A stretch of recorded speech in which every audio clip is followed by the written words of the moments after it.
It's time for the Fourth and Fantasy podcast, right here, right now. Let's go.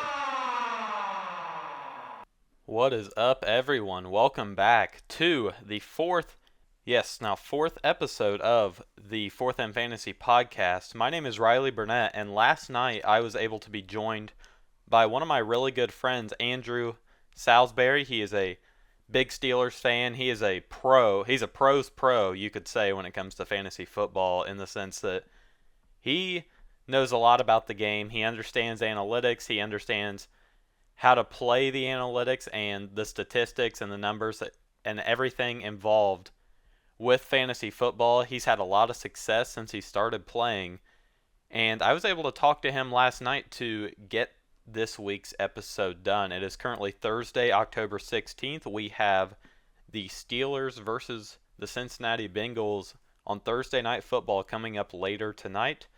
But with that being said, I'm going to throw it on over to that interview and just let you guys listen to what Andrew had to say. He had an X Factor Player of the Week, of course, as we always do, but he had a few other guys. If you're needing some of these skill positions to be filled and you're kind of freaking out going into the weekend, I think he's going to have you covered pretty well. So like I said, I'm Riley Burnett. Thank you for listening, and I'm going to kick it over to that phone call right now. All right, I think we're good here with Andrew Salisbury. Andrew, it's great to have you on. Thanks for having me, Riley. So before we get into anything talking about this past week in fantasy or the upcoming week in fantasy, tell me a little bit about your history playing. Well, I started playing fantasy football in 2013, and I had no idea what I was doing. But since then, I've racked up about 5 championships, I believe, and I'm obsessed with it now. I'm currently in 4 leagues and going strong. You love to hear it. Another thing I wrote down I wanted to mention, over the past few years, we've been in a few different leagues together, and I feel like almost every time we play each other, it is just a bloodbath. We've had some games that are like you'll beat me by 2, but it'll be 165 to 167 or something crazy. Oh, yeah. It's just, that's just fantasy. And you and I always have pretty good teams. And I remember last year, I think I beat you like by 0.1. Oh yeah, Brandon Aubrey. I'll never forgive him. Yep. But I guess with that being said, obviously you're a very experienced player, and like you said, you love it, and that's what we're here to talk about. But I think the guys I want to start with, let's talk about some of the running backs from this past week. We had some guys that were pretty incredible, and the first one I want to look at, which actually kind of blew me away, was Bijan Robinson. Obviously, we know how talented he is, but for him to put up 35.8 fantasy points on that Bills defense, he had 19 carries for 170 and a rushing touchdown, and then also hauled in 6 catches for 68 yards. So, what can you say about his performance on Monday night? Oh, wow. If not the best player of the week, had to be top 3. I'm not sure on the stats there, but he just proved why he's one of the best players in the league. He ran all over the Bills, and the Falcons made a statement. Bijan is probably the most valuable player in fantasy right now. I definitely agree with you. And obviously, I've said the running backs, but he's one of those guys who, they're not afraid to use out of the backfield to catch those screen passes. I remember his first touchdown of the season in week 1 was a screen pass that, he took it for what, like 50 some yards and scored. Yeah, he can, as soon as he gets the ball in his hands, he can just create anything. Good vision, sees the holes. Yeah, he's amazing. And I think, speaking of the Falcons, you can't go without talking about Drake London. He also put up around 31 fantasy points this week.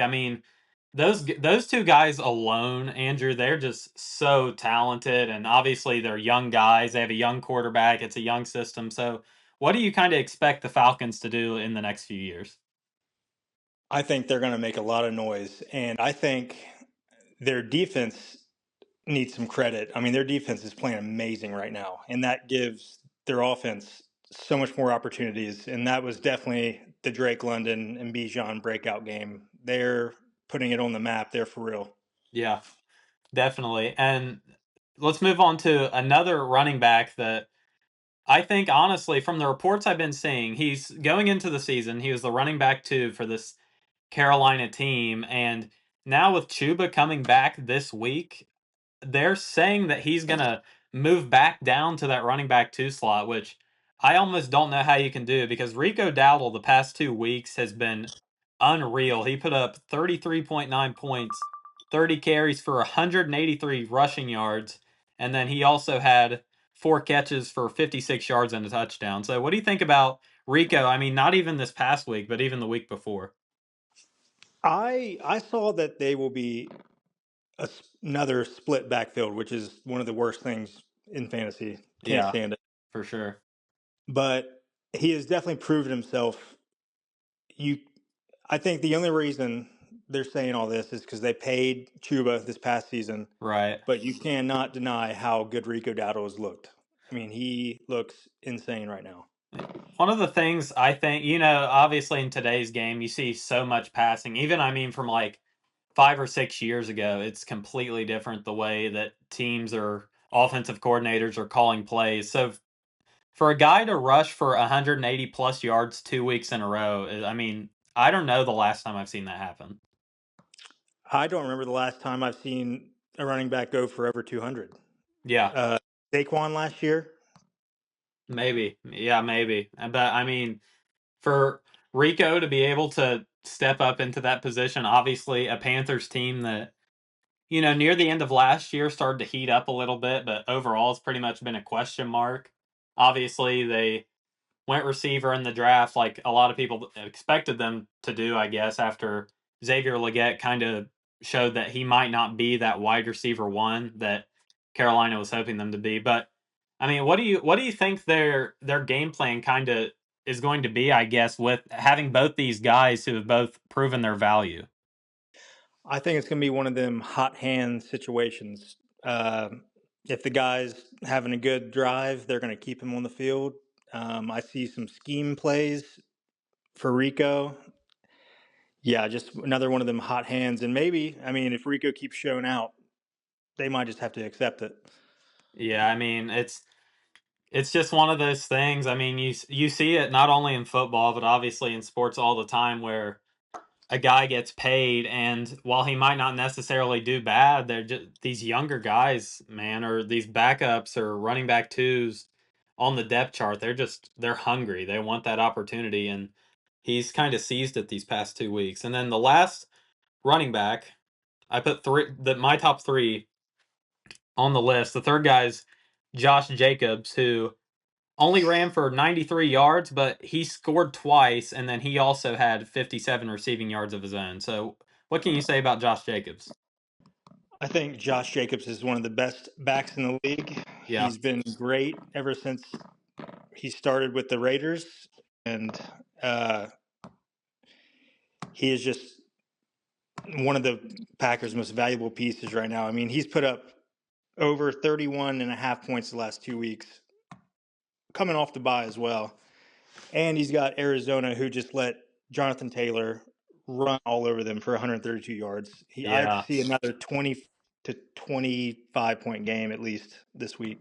yeah. I definitely wouldn't be surprised. I agree with you. And I was looking at that earlier, and of course, Josh Jacobs, like you said, he's starting to become kind of one of these more household names, I guess you could say, for the Packers. And speaking of their offense, really, besides that game in Cleveland, their offense has looked pretty solid throughout this opening stretch of the season. So what do you think about, the whole offensive situation in Green Bay?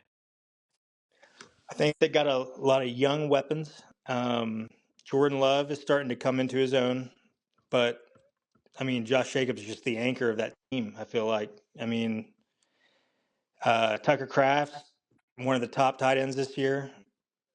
Yeah, I mean, I think their defense needs to help them a little bit more. They've been slacking, but yeah, they can make some noise.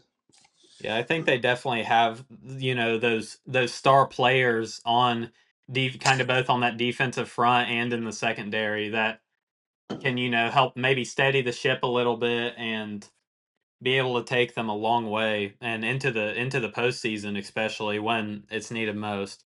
Um, I know you said you took a lot of notes, or it sounded like it, which I really appreciate. By the way, that's of course helpful to me. So, is there any other guys that you wanted to touch on that kind of stuck out to you as far as doing really well this past week? Well, you touched on it earlier, how the Panthers went and got a receiver. Um, Everybody was waiting on Tet McMillan to get his first touchdown. Went out and got two.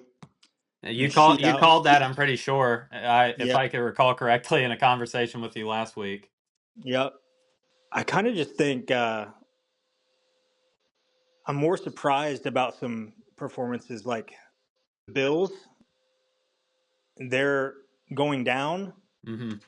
Um, yeah, I don't know about this last week, but I definitely got some players for this coming week.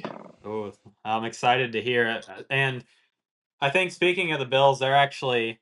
I'll kind of be brief here with some of the buzz so we can get into looking ahead to next week. But obviously, one guy I'm sure you watched very closely this past Sunday morning who really, I mean, the 2 weeks prior had impressed me against two solid defenses when he played in Detroit and then had Minnesota. But Judkins going up against this Pittsburgh defense, he really just never got going. 12 carries for 36 yards, only averaging, of course, 3 yards on the ground. So, you know, obviously, I think Judkins is going to, as they get more film on him, he's going to have these rookie struggles. But obviously, you watch a ton of Steelers football. So, what can you say really about that Steelers run defense who was able to kind of shut down Quinshawn in this past week? Yeah, this Steelers defense is coming into its own. They had some pretty crappy weeks to begin, but Judkins has been electric since he's started playing, and they shut him down. Um, I think it's a good sign going into the Bengals game this Thursday tomorrow. Um, but I do see Judkins having a huge bounce back this week against Miami. Yeah, I agree with you. And like I said, once these guys get a few weeks, and one thing I kind of talked about last week, Judkins, he really didn't get like any of the preseason reps. He wasn't there for training. Obviously, he had some legal stuff going on. And then obviously he missed that week 1 game, but I still think regardless of all that, he's really came into his own and proven that he could be sort of this workhorse back that, the Browns historically have had in previous years with guys like, I mean, Peyton Hillis and Nick Chubb, and, is just that kind of guy that they need to be the backbone of their offense. Oh yeah, I mean this past week was his first time not scoring double digits in fantasy, and he was held to 3.6. That is crazy. Yeah. So we'll start to look ahead a little bit here. But actually, before we do that, I want to talk about the two X Factor players we had last week from both Jordan Howard and Andrew Smith. So Jordan, he went out on a limb a little more, and I hate to say it, not his best work. He wanted to take Hunter Henry, which of course I respected because obviously no one had picked him yet, and I hadn't really heard anyone talk about him fantasy wise much this season. But he only had 3 receptions for 27 yards, did not find the end zone.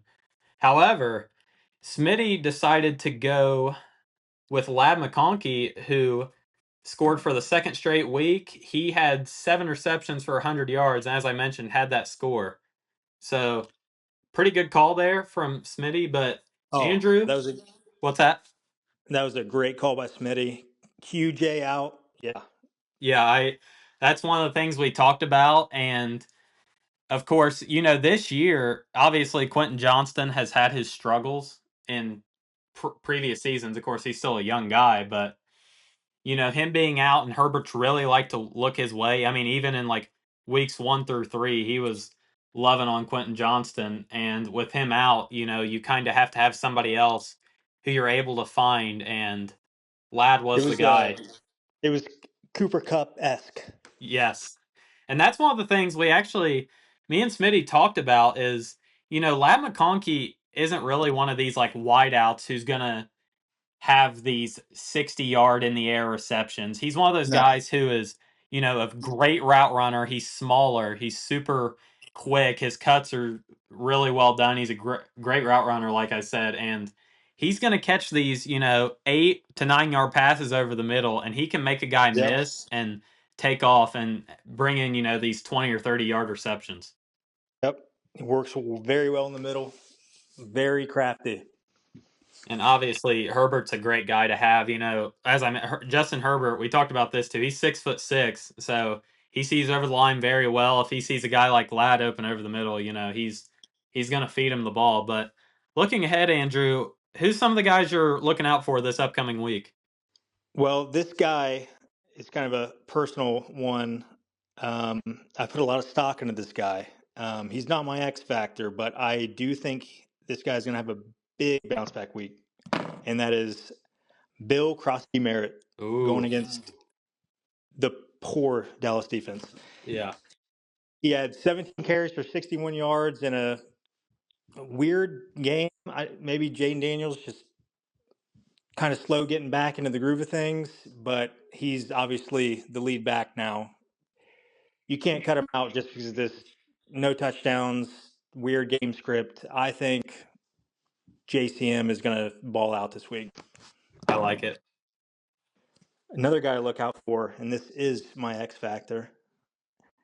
I like Cade Otton Cade Otton. of the Buccaneers. So tell me a little bit about Cade Otton. He's another guy, I mean, this maybe guy maybe not like Hunter Henry. I has haven't. What'd you say? Go ahead. this Sorry. guy has put up 2 double-digit fantasy performance the last 2 weeks. You got Abuka out, you got Godwin out, Bucky out, maybe Evans out, and the last 2 games has 9 catches, 132 yards on 11 targets. He's currently only rostered in 14% of Yahoo leagues. So if anybody's looking for a tight end streamer this week, Kadon might be your guy on Monday Night Football.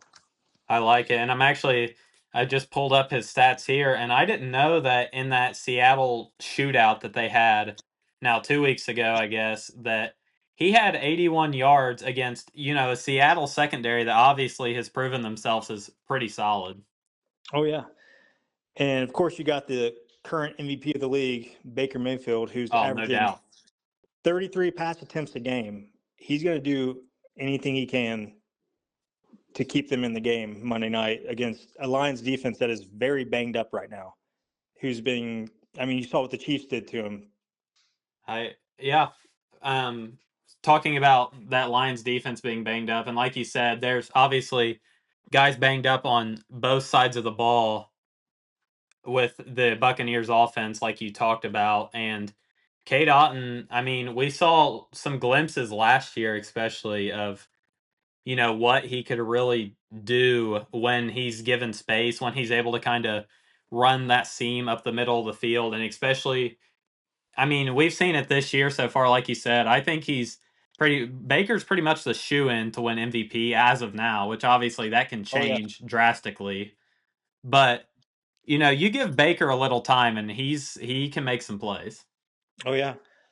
If you remember last year, like you said, there was 4 games in a row where Cade Otton was the best tight end in the league. Yeah.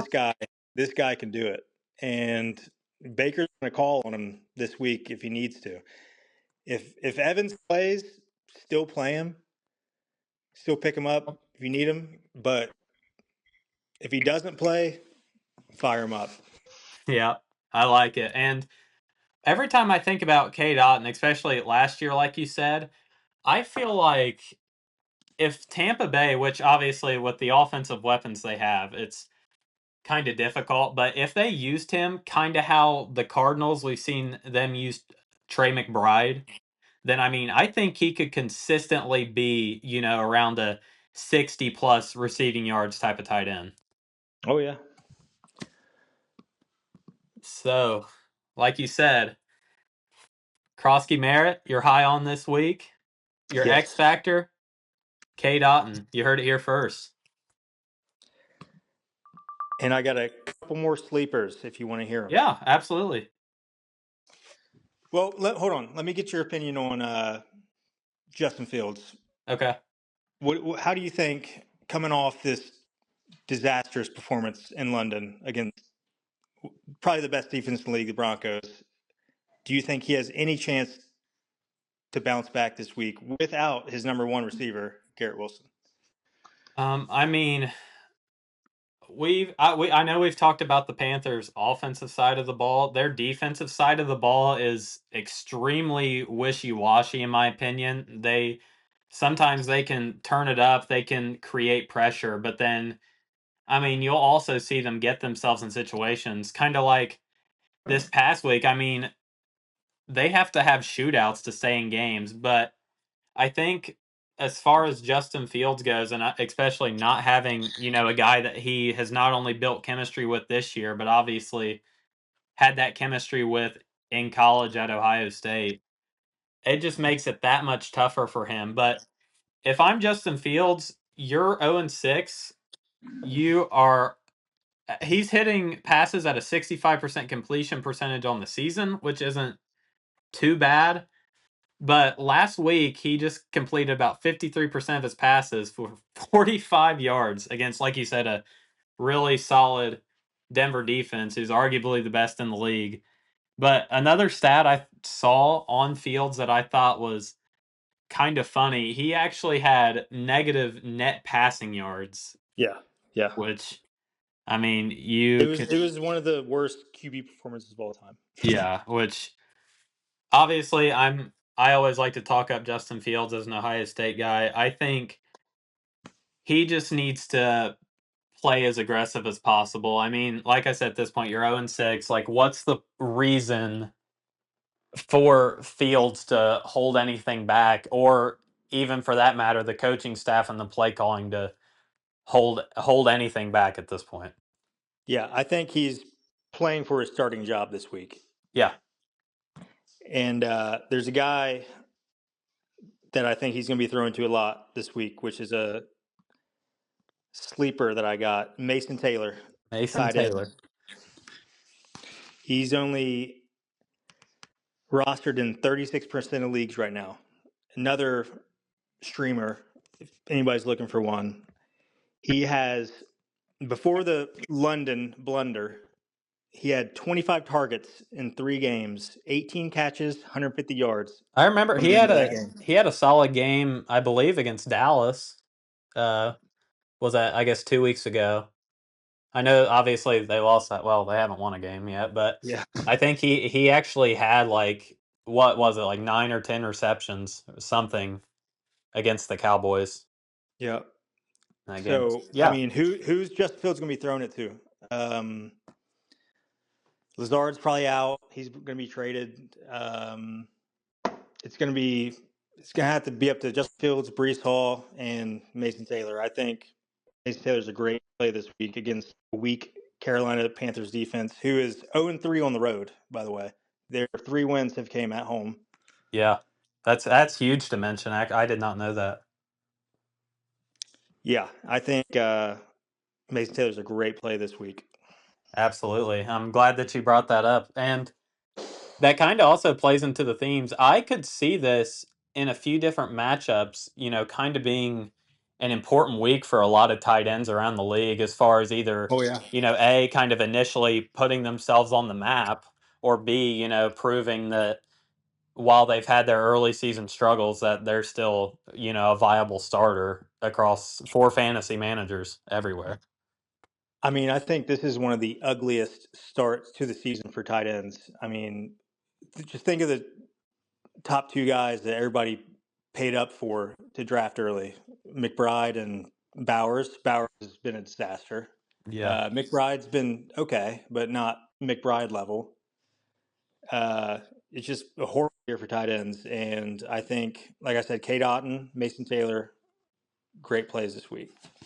One of the guys we kind of had a conversation about, this might have been when I didn't interview anyone and I was on by myself, but we talked about Sam Laporta. Obviously, he's not been too bad, but trying to integrate him week in and week out in that Lions offense it's virtually impossible because, as we can see, like JMO might have a game where he goes off, and then you still have obviously Gibbs, who is extremely talented both in the receiving and rushing game, and then of course their wide receiver one, Amon-Ra St. Brown, who is extremely special in his own right. Yeah, I mean, it's just one of them offenses. They got so many weapons. I mean, Laporte has still been doing his thing. I mean, he's had a great couple of weeks, last 2 weeks. I mean, I mean, it could be anybody's game for the Lions. Well, Andrew, I mean, I think we have pretty much hit everything I had down. Do you have anything else written down you wanna add in here before we wrap up? Yeah, let me throw one more in there. All right, lay it on us. If anybody like me personally is looking for a QB streamer, I think a great play would be tomorrow night, Aaron Rodgers of the Pittsburgh Steelers. Ooh. Of course, I don't think anyone's gonna take away from that against a Bengals secondary. Even I will talk all day about how poor they are. I don't want to go into naming names too bad, but if you are curious, go look at the PFF grades for the Bengals secondary, unless it's DJ Turner, because he's actually been pretty solid. But if you look at any other of their defensive backs PFF grades, you will understand exactly what I'm talking about and why a guy like Aaron Rodgers is an extremely safe play. Yeah. I don't want to clown on the Bengals too much, so I'm not going to look at those numbers because I just feel bad for the Bengals fan base. But I got some numbers here for you. Rodgers is coming into this week with 10 touchdowns, 3 picks, 69% completion rate, which is tied with his second best of his whole career. And granted, he hadn't had to throw it much. Running backs have been great. Gainwell stepped up, Warren stepping up. But DK Metcalf's been amazing when he's been called upon. 4 touchdowns in 4 games. I think Aaron Rodgers is going to throw it all over him. I think it's going to be a shootout. I mean, Flacco's not a bad play either. He threw the ball 45 times last week. Well, the Bengals offense in the second half against Green Bay, I mean, the first half was terrible, but the second half, honestly, they didn't look like too bad of a functioning offense at all, even with Yeah. the first week quarterback. I mean, he was throwing like 5 to 8 yard slants to Jamar Chase anytime he could. I mean, Yeah. he's brought Jamar Chase back into top 5 for fantasy. And that's From kind that's the kind of start all of the the game. Bengals needed, really. And now that they have it, we'll kind of see what they're able to do with it. But obviously, like I said, the defense kind of makes that much more difficult. But speaking of DK Metcalf, now that you've mentioned Aaron Rodgers, I want to talk about it. Since you've been able to, I'm sure you've watched. You might not have missed a Steelers snap this season. So what have you kind of noticed in this bonding and building relationship between Aaron Rodgers and DK? I think DK has proven himself to be reliable when Rodgers needs him. I mean, DK is not. I mean, he seems like the same type of player he's been his whole career. He gets 4 to 7 targets a game, maybe. I think he's averaging around 5 or 6 targets a game. But when the ball gets thrown to him, he's going to catch it. I mean, he's very reliable. I mean, that's his go-to guy right now. Yeah. So DK, I'm gonna call it right now. He's gonna score again tomorrow. Totally fair to say. And I mean, we've said it a few times on here. If you trust us enough, throw a little money on it. That's that's kind of been one of the things that we've been saying here the past couple of weeks. Don't be afraid to open up DraftKings Oh, definitely not. if you feel like doing so. But yeah, I think I totally agree with you, and I think that DK he just seems so optimistic and so confident in Aaron Rodgers, and I think that trust is kind of going both ways. And one thing I've especially noticed, it kind of started in the London game, but Aaron was not afraid to, throw these jump balls, these 50-50 passes, which Right. obviously I know he's always kind of been able to do throughout his career. That's been one of his staples, but he knows DK is just an athletic freak, really, and can make corners just unable to do anything with the spots he's able to put the ball in just for DK to go up and get. Yeah, I think he's fine with potentially making a mistake. I mean, it's almost like the saying with Jamar Chase, your team, just throw it. Jamar's out there somewhere. I mean, I feel like Aaron Rodgers is gaining that confidence in DK like that. Yeah, and I obviously it'll be tough to watch tomorrow night, but I'm sure I'm gonna have to watch it no matter what. But that's I sort think of how it goes. it's going to be the icy hot shootout. Yeah, it will be. It Two absolutely old will be. dogs. Well, Andrew, I thank you so much for your time. Actually, I'll go ahead and stop the recording now. I told you guys you would learn something from that episode. But with that being said, that is going to conclude this week's episode of the Fourth and Fantasy Podcast. Like I said, I hope you were able to learn something. I'm so grateful for Andrew being able to take some time out of his Wednesday evening and join me for this week. But as I mentioned before, my name's Riley Burnett. I thank you so much for listening. If you enjoyed it, please like and subscribe. And also, if you have a buddy or a few buddies who might need some fantasy football knowledge dropped on them, don't be afraid to share this episode around. Maybe sit around the table with them and just give it a listen if you're feeling like spending some time with your friends. But thank you all so much for listening. That's going to wrap it up for this week's episode. Hope to see you all back again here next week.